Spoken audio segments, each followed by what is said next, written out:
guys. Ayan mga guys.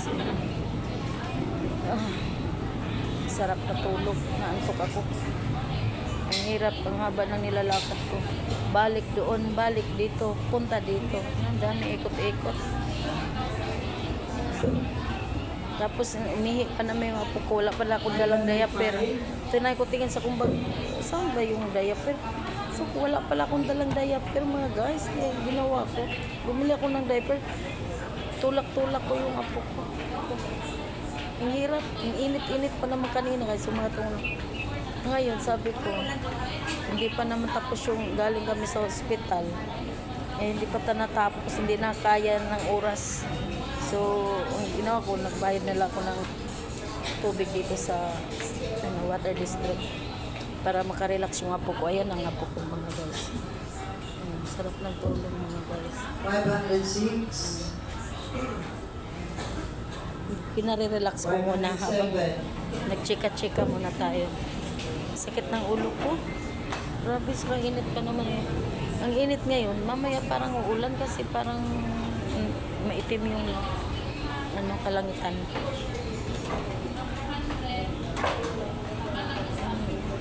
Ang buti dito, buga ng aircon, malamig. Ang sarap ng tulog niya.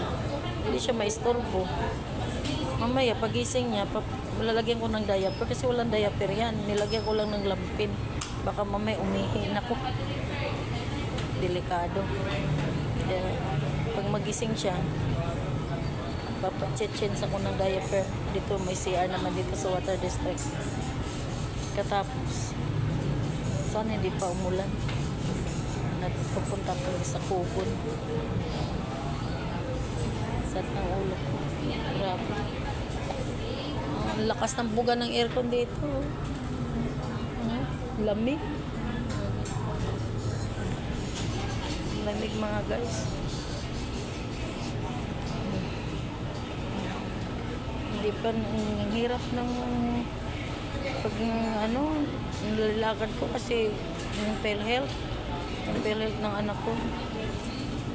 Eh, wala siya eh. Ako yung nilalakad. Inactive ko yung PhilHealth niya. Nilalakad ko.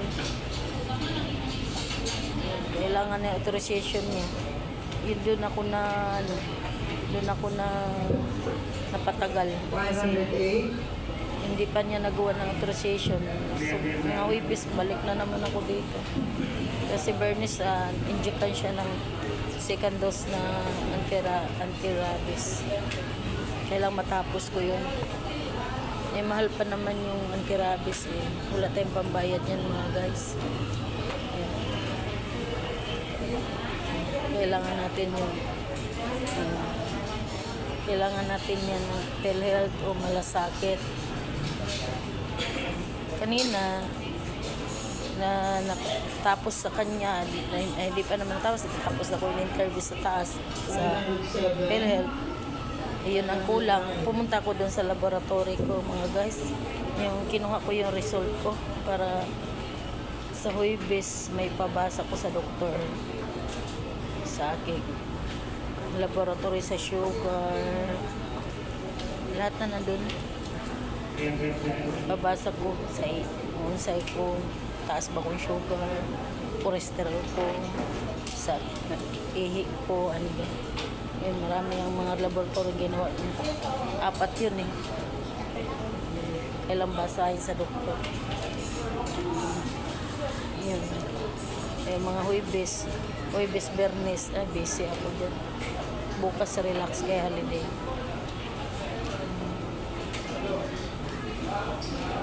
Ayan na guys. Talaga buhay. Tsaga-tsaga lang. Hindi ako makalis kung hindi kasama itong bata. Bigat-bigat pa naman.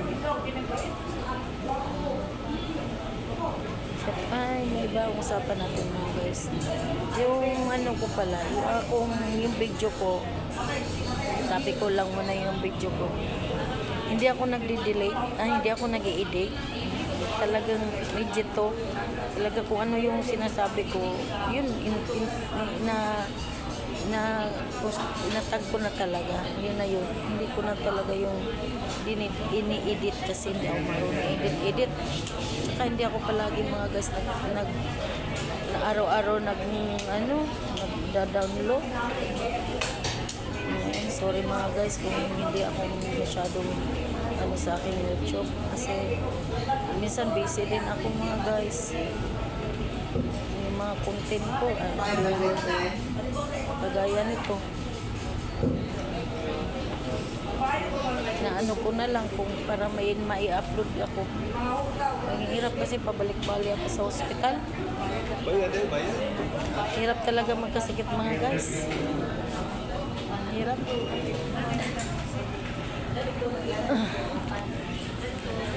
Kung hindi naman ang apo ko, ako naman. Kaming dalawa, balik-balik ni kaming dalawa. Dala-dala ko siya. Talagang kasama ko siya. Kung pa-check up ako, kasama ko siya. Kung check up siya, sigurado kasama lang. Ako lang. Yung hirap na yung binubuhat ko kasi mabigat na siya. Yun lang nahihirapan ako doon. Wala namang hirap yung pagtutulak eh. Yung pagbubuhatin mo na siya.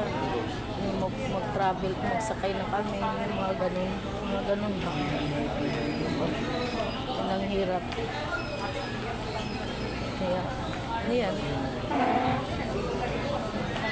Wala ko kagaya yan. Pinare-relax ko yan mga guys. 511. Relax ka muna, Bebe Stella. Pag inano ko yan, ma-istorbo yung tulog niya, kawawa naman. Kailangan kabayaan ko muna siya. Pag nagising na lang, yan, saka ko alis kung hindi sana uulan. Kasi parang uulan, mingitim na yung kalangitan. Diba pa naman dito mga guys, pag medyo umuulan ng malakas, bumabaha na agad yung aming lugar. Traffic na agad. Yan ang hirap. Konting bumaba, parang barado ang mga kanal. Diyan kami iipit sa baha. 512. Tapos dala-dala mo pa yung bata. Naku, kaya talaga. Ang hirap. Dala-dala mo pa yung apo mo, taas na ulan. Parang hirap yun. Tapos ako lang mag-isa. Naku, hindi mo alam kung saan ka susuon. Wala kang may dala pa kong bag, may dala pang kanire. Talaga nga naman, kakahirap talaga. Sarap ng tulog niya. Talagang akay-akay mo. Bigat pa naman yan na nandyan na siya sa mga 18 kilos mga guys. 530. 18 kilos. Ayan.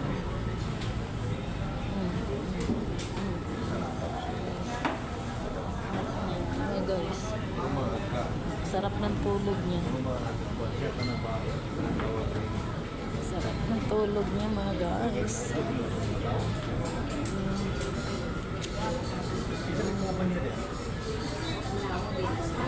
Ang dami dito nagbabayad ng tubig.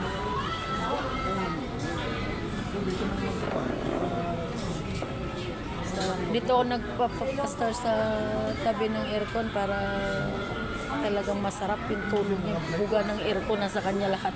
Oh? Yung buga ng aircon nasa kanya lahat. Lamig na lamig talaga.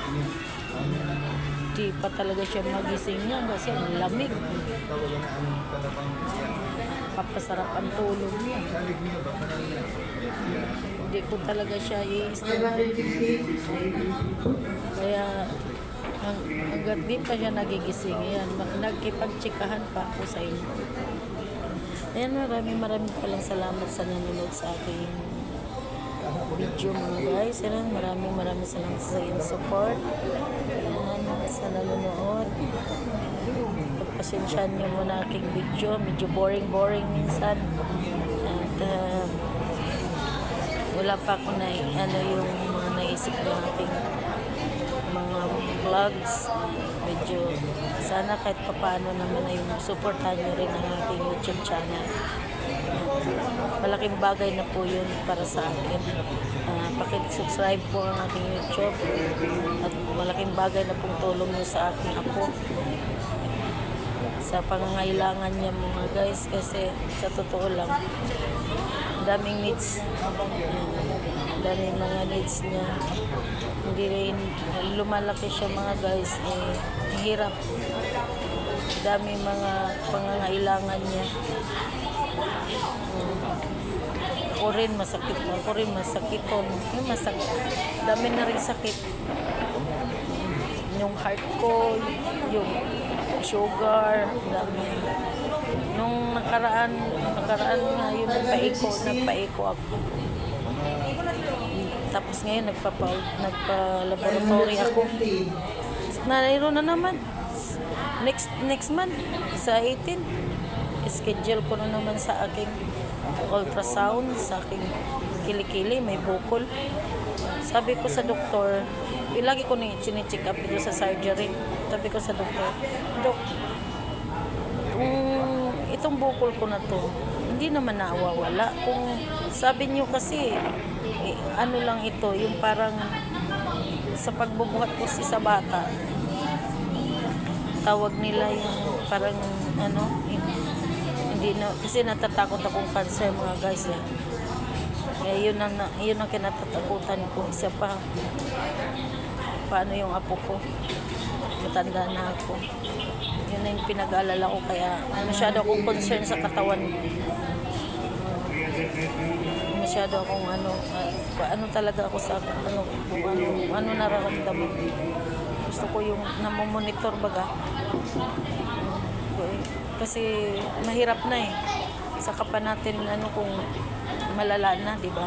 Hindi na natin kung maari lang naman na makaya pa, halimbawa umano pa ng gamot, salamat ako sa Panginoon. Yan. Kasi paano naman yung apo ko, ako lang nag-aalaga dyan. Hirap kasi alagaan din ito. Ako, hindi maintindihan din. Minsan nagpupuyat ako, nagigising na lang siya, biglang nagmamaoy. Mabuti na lang kung panay tawa, medyo okay. Kung nagmamaoy, ako panay nag-iyak, lalo pa na yung bago kang matutulog, yung gabing-gabi na, yung talagang bagong tulog ako, tapos magigising ka bigla, yung umiiyak siya, yung ganun. Hirap mga guys. Siyempre, yung adjust ni mo, ginagawa ko para tumigil siya ng kakaiyak, ilagay ko sa dibdib ko. Tapos parang pinipikpik ko siya, kinukumport ko siya para huwag na lang siya umiyak. Yun. Tigil siya, mga pila ilang. Pero matagal muna bago ko yung gagawin. Siyempre, nasakit na rin yung ulo. Kaya yung ganun, yung mga ganun na obserbahan ko sa kanya, yung pagpapakain sa kanya, yung kailangan counting talaga. Pasensyahan mo siya kasi matagal din yan magpakain.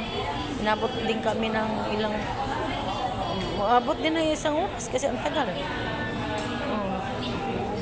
Kailangan, tapos hindi niya kumakain ng matigas, lugaw. Sa ulam, minsan nilulutuan ko siya ng tortang malunggay, gulay, kasi hindi siya kumakain mga guys ng matitigas na bagay. Kailangan gawan mo siya ng paraan para makakain siya ng gano'n na may sustansya. Ikaw mag-isip ko anong ipakain mo sa kanya masustansya na makakain niya. Yun, ganun ginagawa ko sa kanya.